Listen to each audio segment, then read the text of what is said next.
Hello students, अपनी पिछली class में हमने नवदशः पाठः गुरु दक्षिणा पढ़ी। अब उसके अभ्यास के प्रश्नों को हमको हल करना है। तो पहला प्रश्न है एक पदेन उत्तरम लिखत। इसका पहला प्रश्न है, प्रश्न का वर तंतु शिष्यः कः आसीत। वर तंतु जो थे उनका शिष्य कौन था? वर तंतु का शिष्य कौन था? तो वर तंतु का शिष्य कौत्स, वरतंतु शिष्य कौत्सः आसीत, ऐसा लिख सकते हैं आप, या फिर सिर्फ कौत्सः भी लिख सकते हैं। फिर अनर्घशील कः, अनर्घशील अर्थात निश्चल व्यवहार वाला कौन था? तो ये निश्चल व्यवहार वाला था राजा रघु। अनर्घशीलः रघुः, ऐसा आप लिखेंगे। फिर प्रश्न ग है वरतंतु शिष्यः स्वार्थोपपत्तिं प्रति कीदृशः संजातः। वरतंतु का शिष्य अपनी कार्य सिद्धि के प्रति कैसा हो गया था?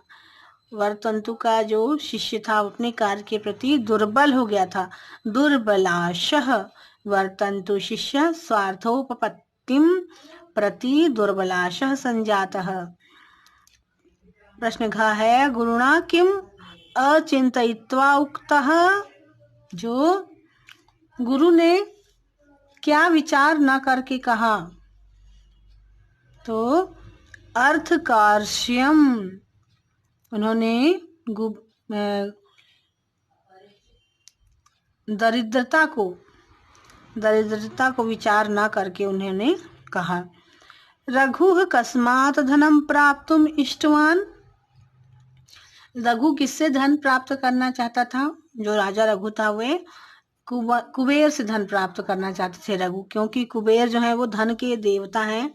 इसीलिए जो राजा रघु थे वे कुबेर से धन प्राप्त करना चाहते थे। रघु कुबेरात धनम प्राप्तुम इष्टवान। इस तरह से हम यहाँ पर देखिए, आप ये भी आप सीख सकते हैं कि किस तरह से हमको प्रश्न जैसे हम बनाते हैं। तो रघु अकस्मात, तो यहाँ पर उत्तर है कुबेरात। यहाँ पर गुरुणा किम अचिंतयित्वा उक्तः अर्थकार्ष्यम।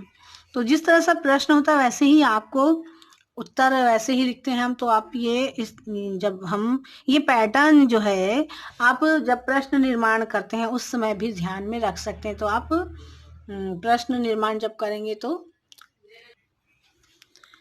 प्रश्न दूसरा है एक वाक्येन उत्तरम लिखत। इसका पहला प्रश्न है रघु कस्मात् हेम राशिम लब्धवान। रघु ने किससे सुवर्ण राशि को प्राप्त किया था? तो रघु कुबेरात हेम राशिम लब्धवान। रघु ने कुबेर से स्वर्ण मुद्राएं प्राप्त की थी। रघु कुबेरात हेम राशिम लब्धवान। अगला प्रश्न है वरतंतु कौत्सम कियत धनम याचितवान। वरतंतु ने कौत्स से कितना धन मांगा था? तो वरतंतु कौत्सम चतस्रः दश च कोटिः धनम याचितवान। चतस्रः दश च कोटिः अर्थात 14 करोड़ मुद्राएं मांगी थी। वरतंतु जो है कौत्स से वरतंतु ने 14 करोड़ मुद्राएं मांगी थी। फिर अगला प्रश्न है आपका विश्वजिति अध्वरे रघु की दृश्य संजातः। विश्वजीत यज्ञ में रघु कैसा हो गया था? है ना, जो विश्वजीत जो यज्ञ किया था रघु ने, उसमें उसकी स्थिति कैसी हो गई थी? विश्वजीति अध्वरे रघु निःशेष विश्राणित कोशः संजातः। विश्वजीत यज्ञ में रघु ने दान में दिए जाने के कारण उसका खजाना खाली खजाने वाला हो गया था, उसके क्योंकि उसका खजाना जो था वो खाली हो गया था। रघु गाम की दृश्यम आमन्यत। रघु ने पृथ्वी को कैसा माना? तो रघु ने पृथ्वी को रघु गाम आसंत साराम अमन्यत। रघु ने पृथ्वी को सारहीन माना। फिर अगला प्रश्न है तौ दौ कस्य अभिनंद सत्वौ अभूताम। वे दोनों किसके अभिनंदन के पात्र हुए?